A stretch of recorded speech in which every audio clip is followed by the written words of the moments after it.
High বন্ধুরা, সবাই কেমন আছো?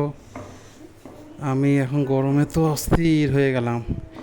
এই যে দেখো, আমার উইপ আমার জন্য এখন রুটি তৈরি করছে।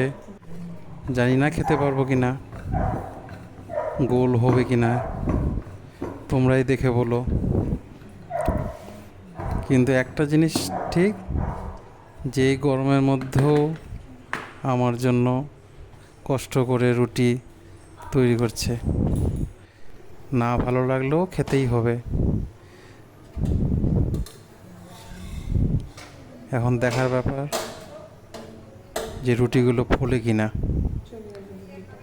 না ফুললেও খেয়ে নেব, ফুললেও খাবো।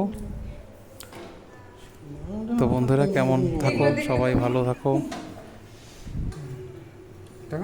দেখো, আমার উইপ আমার জন্য গরমের মধ্যে কি সুন্দর করে রুটি তৈরি করছে। এটা অবশ্য ওকে মন রাখার জন্য বললাম, না হলে কষ্ট করে তৈরি করছে, রাগ করবে। ঠিক আছে, দেখি এখন ফোলে কিনা। যদি ফোলে তো ভালো, না ফোললেই কেলো। ওকে, এই তো সুন্দর ফুলেছে। এটা মন রাখার জন্য না, এটা সত্যিই বললাম। ঠিক আছে, tata, bye bye, good night, sweet dream. আবার কাল দেখা হবে।